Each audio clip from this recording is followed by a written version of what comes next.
नमस्कार, मैं हूं आपके साथ सिमरन राजपाल और आप देख रहे हैं जागरण जोश। आज हम बात करेंगे भारत के नए चीफ इलेक्शन कमिश्नर की। ज्ञानेश कुमार को 26th चीफ इलेक्शन कमिश्नर यानी कि CEC अपॉइंट किया गया है और उनका टेन्योर 19 फरवरी 2025 से लेकर 26 जनवरी 2029 तक चलेगा।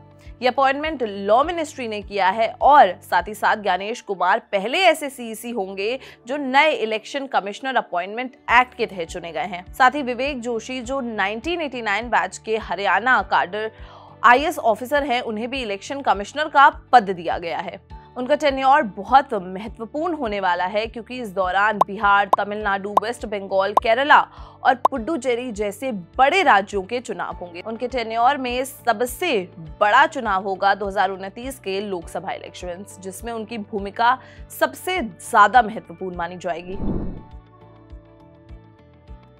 तो चलिए अब जान लेते हैं नए chief election commissioner Gyanesh Kumar के बारे में। उनका जन्म 27 जनवरी 1964 को आगरा, उत्तर प्रदेश में हुआ। उन्होंने IIT कानपुर से BTech सिविल इंजीनियरिंग किया। बिजनेस फाइनेंस की पढ़ाई ICFAI इंडिया से और एनवायरमेंटल इकोनॉमिक्स हार्वर्ड यूनिवर्सिटी के Harvard institute for international development यानी कि HID से की। 1988 बैच के केरला काडर IAS ऑफिसर हैं वो। केरला गवर्नमेंट में उन्होंने कई महत्वपूर्ण पदों पर काम किया है, जैसे कि assistant collector Ernakulam, sub collector एबदोर, managing director Kerala state development corporation for SC/ST, municipal commissioner corporation of Cochin और secretary finance, public works department, fast track projects.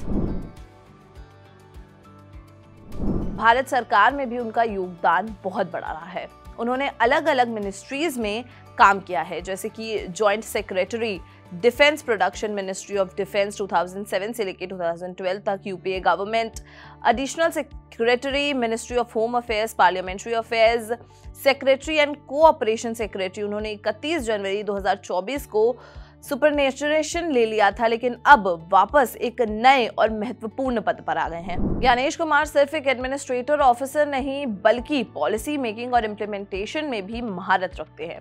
उन्होंने जम्मू एंड कश्मीर रिफॉर्म्स के तहत आर्टिकल 370 हटाने के बाद नए लॉज और गवर्नेंस मॉडल लागू करने में की रोल प्ले किया।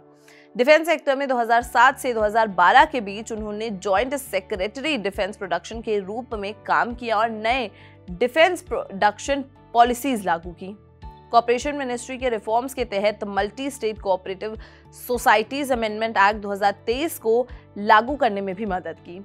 भारतीय बीज सहकारी limited BSSL, national cooperative Organics NCOL और नेशनल कोऑपरेटिव एक्सपोर्ट लिमिटेड यानी कि NCEL जैसे नए नेशनल कोऑपरेटिव बॉडीज बनाने में सहयोग दिया।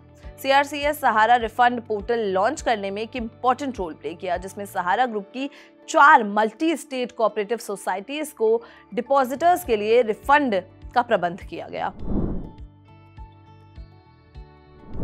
अब बात करते हैं उनके टेन्योर की सबसे बड़ी रिस्पॉन्सिबिलिटीज की। ज्ञानेश कुमार अब भारत के 26 चीफ इलेक्शन कमिश्नर हैं और उनके टेन्योर के दौरान कुछ बड़े इलेक्शंस होने वाले हैं। 2025 में बिहार विधानसभा चुनाव, 2026 में केरला और पुडुचेरी विधानसभा चुनाव, 2026 में फिर तमिलनाडु और वेस्ट बंगाल के विधानसभा चुनाव होने वाले हैं। ये सभी स्टेट्स पॉलिटिकली क्रूशियल हैं। बिहार और वेस्ट बंगाल में मुख्य मुकाबला BJP, कांग्रेस, RJD, TMC के बीच होगा। तमिलनाडु और केरला पॉलिटिकल राइवलरी के लिए जाने जाते हैं, जिसमें DMK, IDMK, CPIM और BJP की मजबूत तकरार होगी। उनके टेन्योर के दौरान सबसे बड़ा काम होगा 2029 के लोकसभा चुनाव की प्लानिंग और फ्री एंड फेयर इलेक्शंस को इंश्योर करना। तो बस ये था आज के लिए वीडियो। अगर आपको पसंद आई है तो हमें कमेंट करके जरूर बताएं और इस वीडियो को लाइक और शेयर करना ना भूलें और हमारे चैनल जागरण जोश को सब्सक्राइब जरूर करें। धन्यवाद, मिलते हैं अगले वीडियो में।